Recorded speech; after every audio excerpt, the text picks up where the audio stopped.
नमस्कार दोस्तों, मैं हूं मनीष और आप देख रहे हैं दी न्यूज़ 9X। दी न्यूज़ 9X में आप सभी का स्वागत है।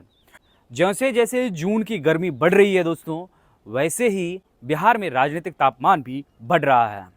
खबर क्या है? खबर है चिराग पासवान को लेकर के। देखिए दोस्तों, चिराग पासवान के इतिहास जो है वो रामविलास जी से जुड़ा हुआ है। रामविलास पासवान जी को राजनीति में मौसम वैज्ञानिक के रूप में जाना जाता था। पिछले बार के अगर चुनाव में देखा जाए तो चिराग पासवान जी ने अगर किसी को सबसे बड़ा झटका दिया था, वो थे बिहार के माननीय मुख्यमंत्री नीतीश कुमार को। नीतीश कुमार जी को चिराग पासवान ने बड़ा झटका कैसे दिया था वो भी मैं आपको याद दिलाना चाहता हूँ। जहाँ जहाँ जेडीयू के कैंडिडेट चुनावी मैदान में उतरे थे, वहीं पर लोजपा ने भी अपने कैंडिडेट को उतारा था।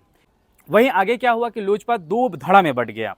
एक तरफ पशुपति पारस का अलग गुट हो गया, एक तरफ लोक जनशक्ति पार्टी रामविलास यानी कि चिराग पासवान का धड़ा अलग हो गया। और अब जो है राजनीतिक परिदृश्य बदल चुका है, उसके एमपीज भी हो चुके हैं बिहार में। इस स्थिति को देखते हुए लोजपा के सर्वे सर्वा इस वक्त चिराग पासवान को ही माना जा रहा है और चिराग पासवान के पास 6% मत का आंकड़ा भी बताया जा रहा है ये मीडिया द्वारा। लेकिन खबर क्या है दोस्तों, उस खबर पर बात करते हैं। खबर यह है कि चिराग पासवान बिहार आ रहे हैं।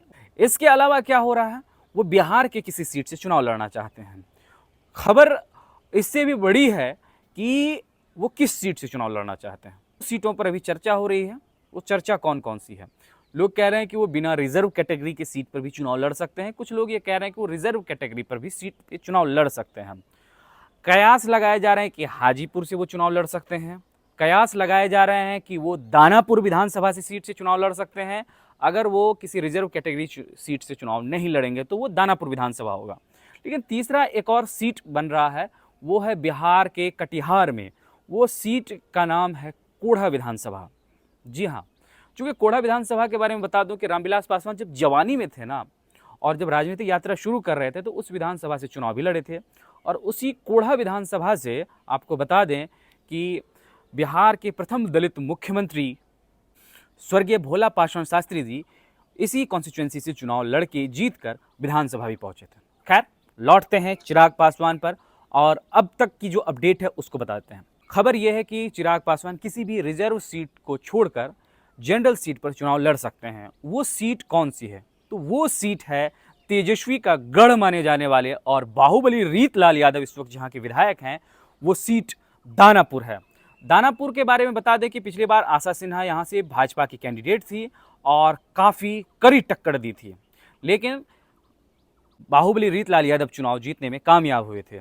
अब सवाल ये उठता है कि आखिर रीतलाल के गढ़ में, तेजस्वी के गढ़ में और लालू जी के गढ़ में क्यों आना चाहते हैं चिराग पासवान?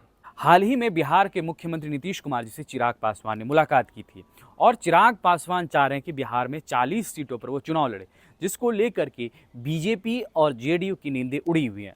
चिराग पासवान के पास ऐसा आखिर क्या है जिसको लेकर वो चुनाव दानापुर से लड़ना चाहते हैं? पहली वजह है 6% मत का होना।